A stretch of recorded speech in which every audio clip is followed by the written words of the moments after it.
وجہ آپی کو روزانہ سفید فراق پہنے اور سر پر سرخ ربن سے پونی ٹیل باندھے بڑے کروفر سے اسکول جاتے دیکھ کر میرے دل میں بھی اسکول جانے کی خواہش مچلنے لگی تھی۔ درمیان میں ایک آدھ مرتبہ وجہ خود بھی مجھے اپنے ساتھ اپنے اسکول لے کر گئی تھی۔ اس روز ان کے اسکول میں مینا بازار لگا ہوا تھا، اور سچ پوچھئے تو مجھے ان کا رنگ برنگی جھنڈیوں سے سجا ہوا اسکول بے حد پسند بھی آیا تھا۔ سفید لباس میں ملبوس بہت سی گوری میم جیسی عورتیں سارے بچوں کو تحفے تحائف دے رہی تھیں، جن میں چاکلیٹ اور خشک دودھ کے بسکٹ بھی شامل تھے۔ وجہ نے مجھے اپنی ٹیچر سے بھی ملوایا، جنہیں سارے بچے سسٹر کیری کے نام سے پکار رہے تھے۔ مجھے تو وہ خود کسی بڑی کلاس کی طالبہ جیسی لگی تھیں۔ پیاری سی سسٹر کیری نے مجھے بہت ساری کھانے کی چیزیں دی اور میرے گال بھی خوب کھینچے۔ اس دن سے میرے ذہن میں اسکول کا خاکہ ایک ایسی ہری بھری اور خوبصورت پھولوں اور گلابوں سے اٹی ہوئی رنگ برنگی چار دیواری کا بن گیا تھا، جس میں خوبصورت پری جیسی میمیں بچوں کی دیکھ بھال کرتی ہیں، انہیں کھانے کو اچھی اچھی چیزیں دیتی تھی اور ذرا ذرا سی بات پر او مائی لٹل چائلڈ کہہ کر ان کی طرف دوڑی ہوئی چلی آتی تھی۔ حالانکہ اس وقت انگریزی کے اس جملے کی مجھے ذرا بھی سمجھ نہیں تھی، لیکن ان کے انداز سے اتنا تو میں سمجھ ہی سکتا تھا کہ یہ بھی ان کے پیار کا ایک انداز تھا۔ جیسے وجہ آپی کبھی کبھی میری چھوٹی سی ناک کو اپنی انگلی سے زور سے دبا کر کہتی، چلو آدھی بلی بن کر دکھاؤ، اور میں جلدی سے آنکھیں زور سے میچ کر بلی بن جایا کرتا تھا، اور وجہ آپی زور سے ہنس پڑتی تھی۔ اسی لیے میں نے بھی ابا کا لایا ہوا اردو کا قاعدہ جلدی جلدی امارہ کی مدد سے پڑھ کر ختم کر دیا، اور پھر آخر کار وہ دن آ ہی گیا جب مجھے پہلی جماعت میں داخل کروانے کے لیے تمام تیاریاں مکمل کر لی گئیں۔ اس سے ایک رات پہلے خوشی کے مارے مجھے نیند ہی نہیں آئی، اور میں ساری رات کڑوٹیں بدلتا رہا۔ صبح اٹھتے ہی میں نے بھاگ کر صحن کے دروازے سے باہر جھانکا کہ کہیں مجھے اسکول لے کر جانے کے لیے تانگا آ تو نہیں گیا، لیکن گلی سنسان پڑی تھی۔ میں جلدی سے بھاگ کر امی کے پاس باورچی خانے میں گیا، جو آج اپنے راجہ بیٹے عادی کے اسکول جانے کے پہلے دن کی خوشی میں اس کے لیے پراٹھا بنا رہی تھی۔ میں نے ان سے پوچھا کہ مجھے لینے کے لیے تانگا کب آئے گا۔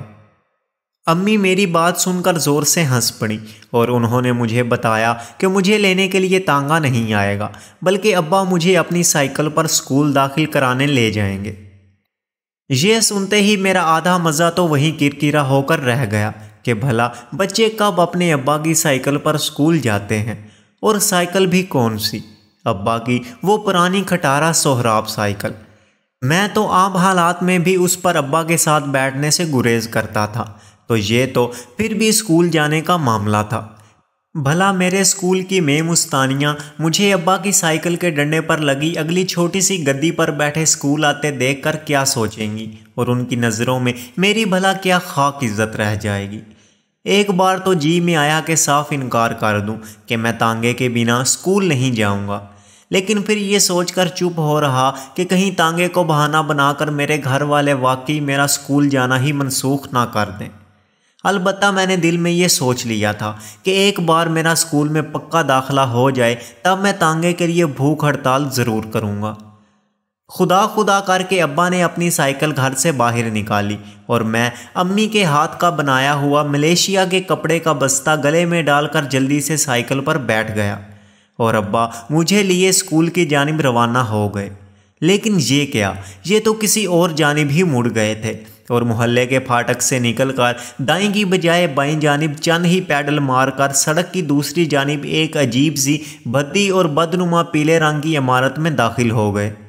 میں سمجھا یہ ابا کا دفتر ہوگا، لیکن میرے تو ہوش ہی اڑ گئے جب انہوں نے سائیکل کو اس کے سٹینڈ پر کھڑا کیا اور مجھے اتارتے ہوئے بولے، لو بھائی، آ گیا ہمارے عادی کا اسکول۔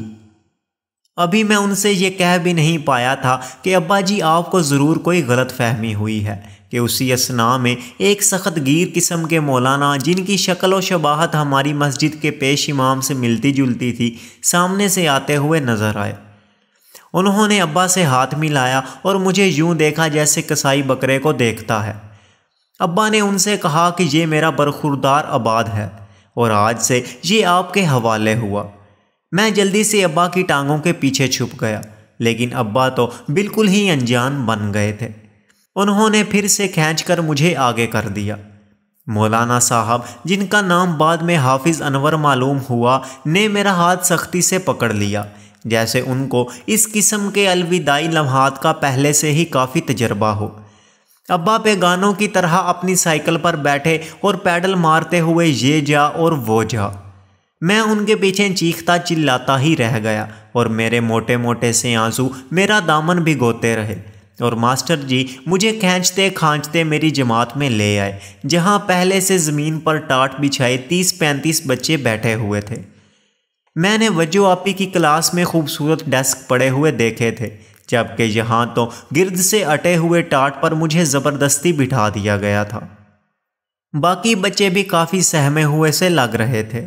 میں نے میم استانیوں کی تلاش میں ادھر ادھر نظریں دوڑائیں، لیکن میرے ساتھ ٹاٹ پر بیٹھے دوسرے بچے نے مجھے بتایا کہ وہ مجھ سے 2 دن پہلے سے یہاں آ رہا ہے، اور اس نے یہاں کوئی میم نہیں دیکھی، بس اسی قسم کے ماسٹر پائے جاتے ہیں جیسے ہمارے سامنے کرسی ڈالے بیٹھے ہوئے تھے۔ اس بچے کا نام راجہ تھا، اور وہ ہمارے محلے میں 3 درجے کے کوارٹروں میں چند گھر چھوڑ کر رہتا تھا۔ پھر جو میں نے غور سے دیکھا تو آس پاس بہت سے بچے ہمارے ہی محلے کے وہاں بیٹھے نظر آئے۔ یا اللہ، یہ کیا ماجرا تھا! یہ کیسا اسکول تھا، جو اسکول کم اور کوئی جیل زیادہ لگ رہا تھا۔ مجھے یہ سوچ کر ہی ہول آنے لگے کہ اس فضول جگہ اب مجھے روزانہ آنا ہوگا۔ کچھ ہی دیر میں ماسٹر جی نے ہمیں اردو کا پہلا قاعدہ نکالنے کا کہا، اور ایک کالے رنگ کے تختے پر پہلے الف مدہ اور پھر میم جوڑ کر عام لکھ دیا، اور اگلے 1 گھنٹے تک ہمیں بے وقوف سمجھ کر اسی ایک لفظ کی گردان کرواتے رہے۔ 1 گھنٹے کے بعد اسی ماسٹر نے اردو سے دینیات کے استاد کا روپ دھار لیا اور ہمیں عربی کی آیتیں پڑھانے لگے۔ 1 گھنٹے کے بعد انہوں نے پھر چولا بدلا اور ریاضی کے ماسٹر بن کر 2 کا پہاڑا رٹانے لگ گئے۔ سچ پوچھیں تو میں اسی ایک استاد کا چہرہ دیکھ دیکھ کر بے حد بور ہوا۔ بعد میں پتہ چلا کہ اس طرح کے سرکاری اردو میڈیم سکولوں میں ہر جماعت کا بس ایک ہی ماسٹر ہوتا ہے، جو بیک وقت اردو دان، ریاضی دان، دینیات، معاشرتی علوم، سائنس اور املا سمیت تمام مضامین کا ماہر ہوتا تھا، اور اگلا پورا 1 سال یہی صاحب ہمیں یہ سارے مضامین پڑھائیں گے۔ لا حول ولا قوت! بھلا یہ بھی کوئی طریقہ ہوا؟ وہاں وجو آپی کی جماعت میں تو میں نے خود دیکھا تھا کہ ہر آدھے گھنٹے کے بعد استانی بدلی جاتی تھی۔ چلو یہ بھی شکر ہے کہ پہلی جماعت میں صرف اردو قاعدہ اور دینیات کا سبق ہوتا تھا، یا پھر ریاضی کے چند پہاڑے رٹا دیے جاتے تھے، ورنہ ایک ہی صورت سے اتنے مضامین پڑھنا کم از کم میرے بس کی تو بات نہیں تھی۔ کچھ ہی دیر بعد ہمیں تختی نکالنے کا حکم دیا گیا، اور ایک جانب قاعدے سے الف بے دیکھ کر دوسری جانب 1 سے لے کر 10 تک گنتی لکھنے کا حکم دے دیا گیا۔ آس پاس کے تمام بچے جاہلوں کی طرح اپنی اپنی دوات نکال کر اس میں قلم ڈبو ڈبو کر لکھنے سے زیادہ ارد گرد چھینٹے اڑانے لگے۔ میرے اجلے کپڑوں پر بھی چھینٹے گرے اور مجھے بہت غصہ بھی آیا، کیونکہ امی نے آج صبح ہی پورا 1 گھنٹہ لگا کر میرے یونیفارم کو اپنی جہیز والی کوئلوں کی بڑی استری سے رگڑ رگڑ کر اس کی شکنیں دور کی تھیں۔ کچھ ہی دیر میں نے لوہے کی جالی والی کھڑکی سے باہر دیکھا تو ایک بوڑھے سے شخص کو ایک ہاتھ میں لوہے کی ایک بہت بڑی سی راڈ اٹھائے برآمدے میں لگی پیتل کی اس بڑی سی پلیٹ کی جانب جاتے ہوئے دیکھا جو ایک تار سے ٹنگی ہوئی تھی۔ اس نے وہ راڈ زور سے 2 مرتبہ پیتل کی تھالی پر ماری، ٹن ٹن کی آواز گونجی اور بچوں نے خوشی سے نعرہ لگایا۔ میں سمجھا کہ چھٹی ہو گئی ہے اور جلدی سے اپنا بستہ اٹھا کر کھڑا ہو گیا، لیکن ماسٹر جی نے مجھے گھورتے ہوئے ہاتھ میں پکڑے ڈنڈے کے اشارے سے بستہ دوبارہ نیچے رکھ دینے کا اشارہ کیا۔ پتہ چلا کہ ابھی صرف آدھی چھٹی ہوئی ہے، جسے وجو کے اسکول میں بریک کہتے تھے۔ میں انتظار کرنے لگا کہ ابھی شاید کچھ دیر میں جہاں بھی وجو کے اسکول کی طرح کوئی میم نہ سہی کوئی ماسٹر ہی آ کر ہمیں کھانے کے پیکٹ دے کر جائے گا، جس میں بسکٹ، چاکلیٹ اور جام لگی ہوئی ڈبل روٹی ہوگی، لیکن یہ کیا، یہاں تو ایسا کوئی رواج ہی نہیں تھا۔ وہی شخص جس نے آدھی چھٹی کے اعلان کے لیے گھنٹی بجائی تھی کچھ ہی دیر میں مختلف خوانچے سجائے برآمدے میں آ کر بیٹھ گیا، اور بچے اپنی اپنی جیبوں سے سکے نکال کر اس سے بھنے ہوئے چنے، مرمرے، بتاشے اور جانے کیا کیا الا بلا لے کر کھانے لگ گئے تھے۔